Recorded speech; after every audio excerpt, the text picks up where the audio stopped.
ಆತ್ಮೀಯ ಬಂಧುಗಳೇ, ಇದು ಒಂದು ಆಧ್ಯಾತ್ಮಿಕ ಚಿಂತನೆ. Serial number 3. ಇದು ಜನರಲ್ಲಾಗಿ ಹೇಳಿದ ನನ್ನ ಆಧ್ಯಾತ್ಮಿಕವಿರುವ ವಿಚಾರಗಳು. ಶ್ರೀ ಗುರುಭ್ಯೋ ನಮಃ. ಕೆಲವು ಭಕ್ತರು ದೇವರ ಮೂರ್ತಿಗೆ ಕಟ್ಟು ಬಿದ್ದಿರುವ ಹಾಗೆ ತೋರುತ್ತದೆ ಅಲ್ಲ, ಅಥವಾ ಬಹಳ ಮಾಡಿ ದೇವರ ಮೂರ್ತಿಯಲ್ಲೇ ದೇವರಷ್ಟಿದ್ದಾನೆ ಅನ್ನುವ ಭಾವನೆ ಅವರಿಗೆ ಇದೆ. ಗುಡಿ ಗುಂಡಾರಗಳಿಗೆ ಬೆನ್ನು ಹತ್ತಿದನ್ನು ನೋಡುತ್ತೇವೆ.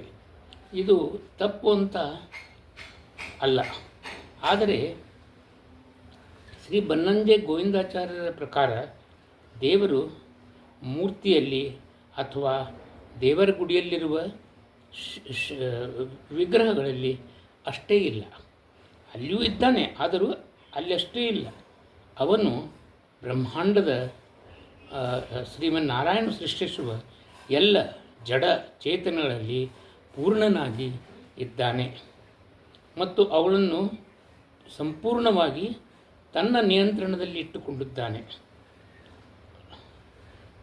ನಮಗೆ ಜಡ ಮತ್ತು ಚೇತನರಿಗೆ ಸಹಾಯವನ್ನು ಮಾಡಿ ಸರಿಯಾದ ಮಾರ್ಗಕ್ಕೆ ತರುವವನು ಶ್ರೀಮನ್ನಾರಾಯಣನೇ. ಅದಕ್ಕೆ ಈ ಸೃಷ್ಟಿಯಲ್ಲಿ ಕಾಣಸಿಗುವ ಜಡ ವಸ್ತುಗಳು ಅಂದರೆ ಕಲ್ಲು, ಮುಳ್ಳು, ಪರ್ವತ, ನದಿ, ಸಮುದ್ರ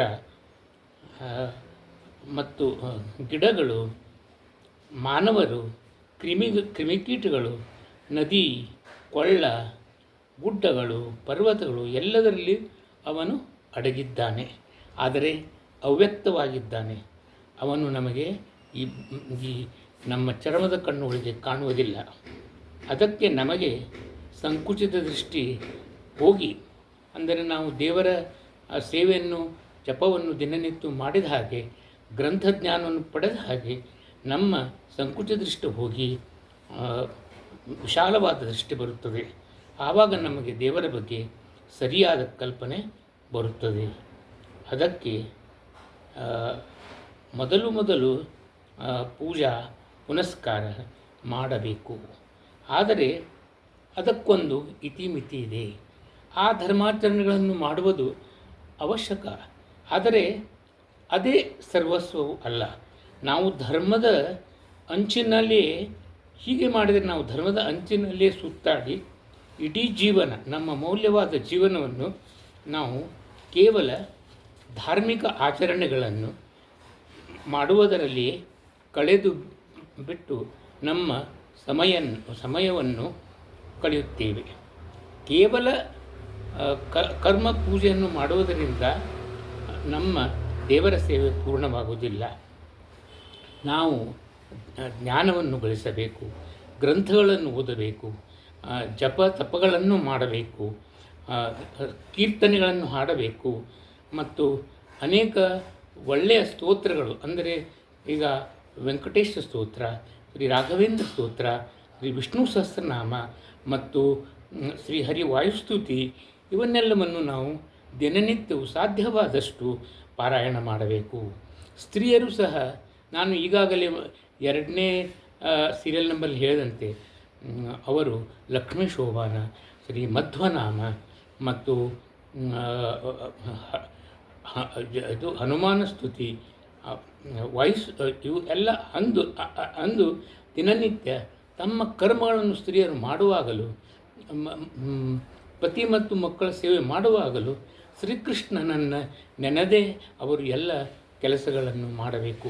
ಇದರಂತೆ ಪುರುಷರು ಸಹ ತಾವು ಯಾವುದೇ ಕರ್ಮ ಕಾರ್ಯಗಳನ್ನು ಮಾಡುವಾಗ ಶ್ರೀಕೃಷ್ಣನ ನೆನೆಯುತ್ತಲೇ ಆ ಕರ್ಮಗಳನ್ನು ಮಾಡಬೇಕು. ಇದನ್ನು ಪುರಂದಾಸರು ಸ್ಪಷ್ಟವಾಗಿ ಹೇಳಿದ್ದಾರೆ. ಅದಕ್ಕೆ ನಾವು ಹೀಗೆ ಮಾಡುತ್ತಾ ಹೋದಾಗ ನಮ್ಮ ಮನಸ್ಸು ಶುದ್ಧಿಯಾಗಿ ನಾವು ಮುಂದೆ ಜ್ಞಾನವನ್ನು ಗಳಿಸಿ ಮಾನಸಿಕ ಜಪ, ಮಾನಸಿಕ ಪೂಜೆ ಮಾಡಿ ಧನ್ಯರಾಗಿ ನಾವು ಶ್ರೀಕೃಷ್ಣನ ಭಕ್ತರಾಗಿ ನಾವು ನಿಷ್ಕಾಮ ಕರ್ಮ ನಿಷ್ಕಾಮ ಭಕ್ತಿ ಮತ್ತು ಜ್ಞಾನವನ್ನು ಪಡೆದು ಮೋಕ್ಷ ಮಾರ್ಗಕ್ಕೆ ಹೋಗಬೇಕು.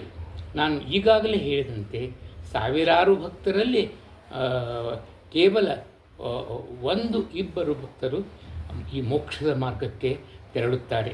ಅವರಲ್ಲಿ ಒಬ್ಬನೇ ಬಹುಶಃ ಈ ಮೋಕ್ಷ ಮಾರ್ಗಕ್ಕೆ ಬರಲು ಯಶಸ್ವಿಯಾಗುತ್ತಾನೆ. ಮತ್ತು ಒಮ್ಮೆಲೆ ಈ ಭಗವದ್ಗೀತೆಯ ಪ್ರಕಾರ ಜೀವನ ನಡೆಸಿ ಜ್ಞಾನ ಭಕ್ತಿ ಕರ್ಮಯೋಗ ಮಾಡಿದರೆ ಅವನಿಗೆ ಮೋಕ್ಷವು ಸಿಗುವ ಸಾಧ್ಯತೆಗಳಿಲ್ಲ.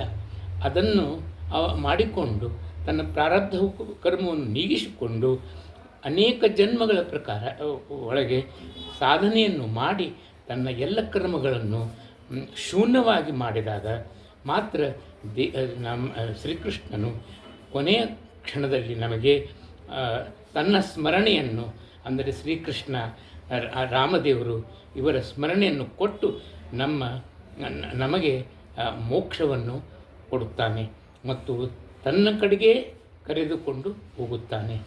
ನರಕದ ತ್ರಾಸಗಳು ಮೊದಲಾದವುಗಳು ಇಲ್ಲ. ಜನ್ಮ ಮರಣದ ಚಕ್ರ ಇವೆಲ್ಲೂ ಇಲ್ಲ. ನೋಡಿ, ಈ ಮಾನವನ ಜನ್ಮದ ಪ್ರತಿ ಕ್ಷಣಗಳು ಎಷ್ಟು ಮಹತ್ವವಾದದ್ದು. ಅದನ್ನು ನಾವು ಹೇಗೆ ಕಳೆಯಬೇಕು? ನಮ್ಮ ದಿನನಿತ್ಯ ಕರ್ಮಗಳನ್ನು ಮಾಡುತ್ತಲೂ ನಾವು ದೇವರ ಸನ್ನಿಧಾನವನ್ನು ಅನುಭವಿಸುತ್ತಾ ನಮ್ಮ ದಿನನಿತ್ಯ ಜೀವನ ಸಾಗಿಸಬೇಕು. ಹೀಗೆ ಮಾಡಿದಾಗ ಅನೇಕ ಜನ್ಮಗಳ ನಂತರ ನಾವು ಮೋಕ್ಷದ ಗುರಿಯನ್ನು ಮುಟ್ಟುತ್ತೇವೆ. ಇದು ನನ್ನ ಅಲ್ಪಮತಿಗೆ ತಿಳಿದ ವಿಚಾರ. ಇದನ್ನು ನೀವು ಹಂಸಕ್ಷೀರ ನ್ಯಾಯದಿಂದ ಸ್ವೀಕರಿಸಿ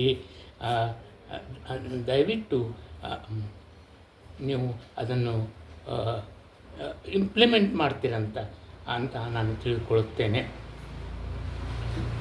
ಇಷ್ಟೊತ್ತು ನನ್ನ ವಿಡಿಯೋವನ್ನು ನೋಡಿದ್ದಕ್ಕಾಗಿ ಧನ್ಯವಾದಗಳು. ನಮಸ್ಕಾರ ಆಧ್ಯಾತ್ಮಿಕ ಬಂಧುಗಳೇ.